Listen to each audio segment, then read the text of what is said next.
Can you tell everyone who you are? I'm Shelley Meyer. Shelley Meyer. And who's the story about, Shelley? Zane. Hi, Zane. Hi. How old are you? 11. 11. And who are you? Jake. How old are you? 9.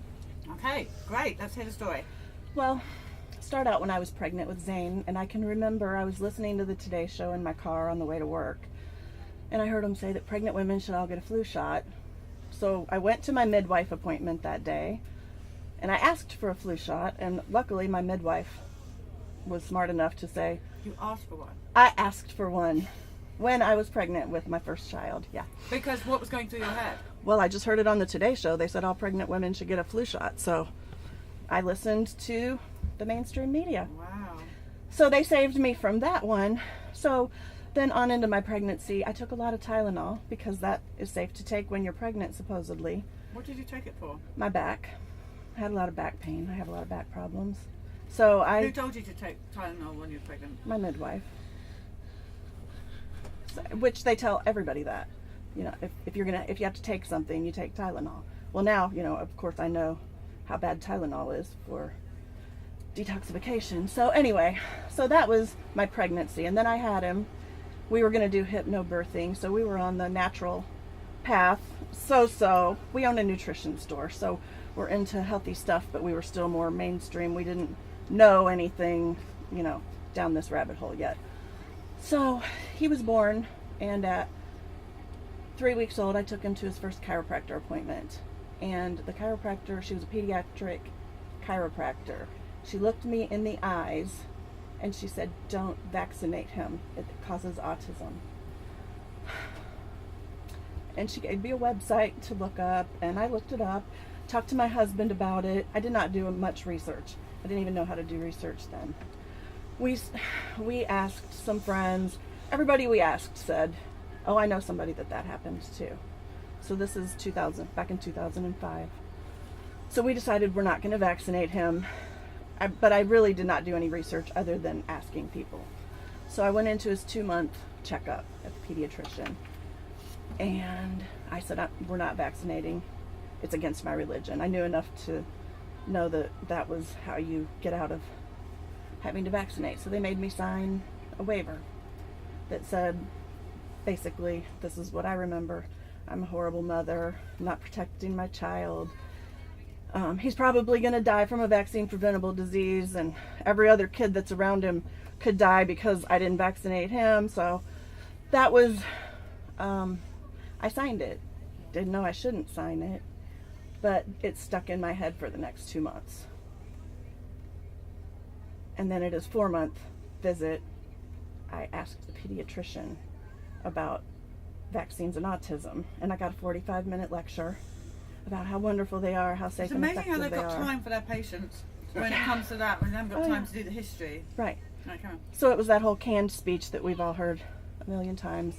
You've never seen anybody die of a vaccine-preventable disease, and my children were vaccinated and they're fine, and that was debunked, and there's just this crazy cult out there that says that vaccines cause autism, and it's not true. So I believed her, and I handed him over, and he was... So how old is he? 4 months? 4 months. And what did he get? DTP, Hep B, a bunch of them. We're catching him up. And anyway, fast forward, he was, you know, I think it started affecting him a little bit from the beginning. He didn't crawl. He scooted around on his back. But he was there. He was, you know, he was still with us until the 18-month flu shot, which I honestly didn't even know he had until 2 years ago when I was writing my letter about the whistleblower. And I looked up his vaccine records, and I found the flu shot on his 18 months. Did he only have the flu vaccine at 18? No, he had something else too. And I can't remember off the top of my head what it was. It was a flu shot and another, 3 shots in one. Might have been DTP.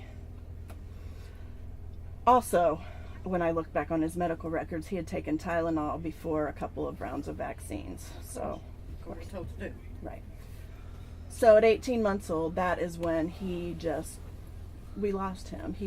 All he would do is spin bottle caps, take his dad's Diet Pepsi pop bottle caps, and he would just spin it all day, all night. If you took it away from him, he would have these horrible meltdowns. And he was diagnosed at 33 months old. And we started biomedical when he was 4.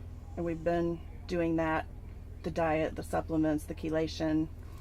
I brought a picture of all the supplements that he takes every day to keep him healthy and functioning. You want to see it? Sure. He's a warrior. He takes 30 supplements a day. And you getting better? Much better.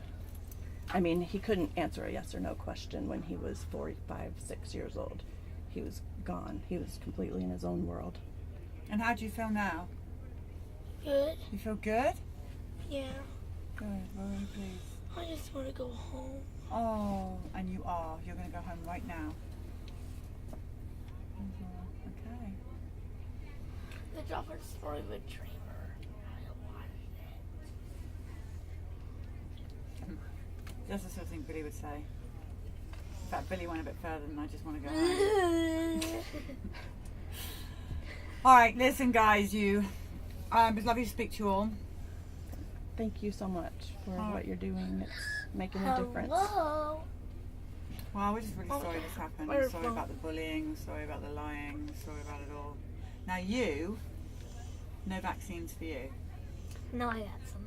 He had some before I didn't figure it all out for a while. None of us did. Yeah. We're all in the same boat. Right. I mean, I look back and I'm like, oh my God, it was right after that flu shot is when the spinning started and the meltdown started and the rigid routines started. And then, of course, his health, mitochondrial disorder. He had 6 heavy metals. We also lived a mile away from a plant that pollutes our town horribly. We have the worst air pollution in the state of Iowa, and we lived a mile away from it. So he had mercury, lead, antimony, cadmium, arsenic, and aluminum through the roof. We've chelated all that out of him, and he's gone from 79 to 8 on the ATEC as far as his recovery goes. But he's doing great. I'm just glad he can talk to me and he's healthy now. But mitochondrial disorder, encephalopathy, vitamin mineral deficiencies, candida through the roof. His whole gut was candida when we had his first labs done.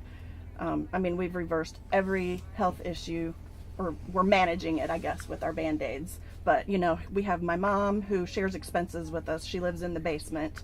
She's got her own apartment down there, so she's always there to help with him. She's his respite caregiver.